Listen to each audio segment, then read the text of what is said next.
Hey everybody, this is Tyler here with Anderson Realty again, and we're doing something a little bit different today because I have a dirty little secret for you that other agents in the area may not be telling you about.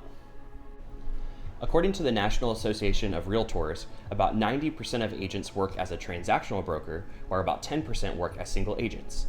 That may not seem like such a staggering statistic right now, but what does that really mean for you?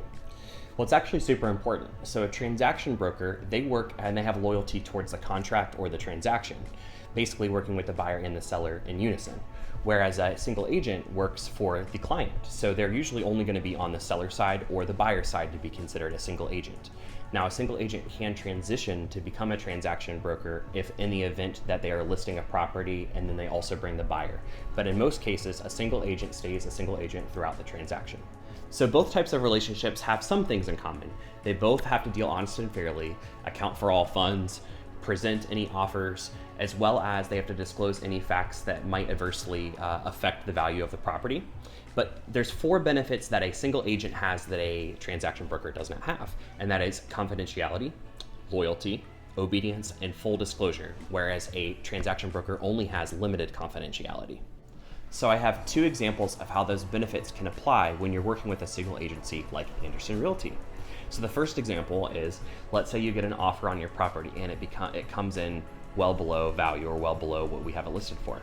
I can advise you on what you can offer back, counter offer back, or give you advice on not to accept that offer. Whereas a transaction broker just gives you the facts and you have to make all the decision on your own.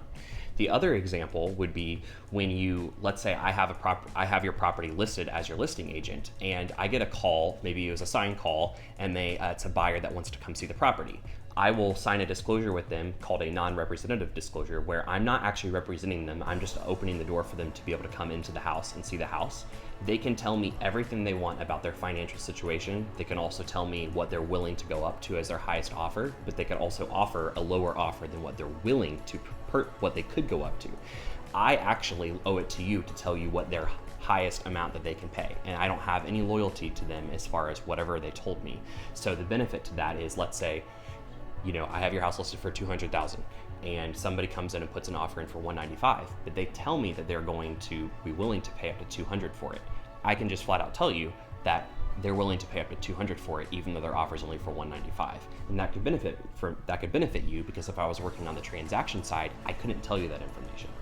And out of all of this, in the state of Florida, there actually is a law that says if you work as a transaction broker, you don't really have to disclose your relationship type to the client. It automatically is just assumed that you work as a transaction broker. But when you work as a single agent, you actually have to have the other party sign a piece of paper that says, I work as a single agent. It's called a single agent notice. So the benefit to that is you're very, very well aware of all the responsibilities that they owe to you. So next time you're looking to buy or sell a house, definitely take a look more into the different types of agencies and see which one works best for you. Thank you guys so much for tuning in to listen to our dirty little secret. Don't forget to subscribe to our YouTube channel or like our Facebook page, as well as comment below or send us a message if you have any questions. We'll see you guys next time.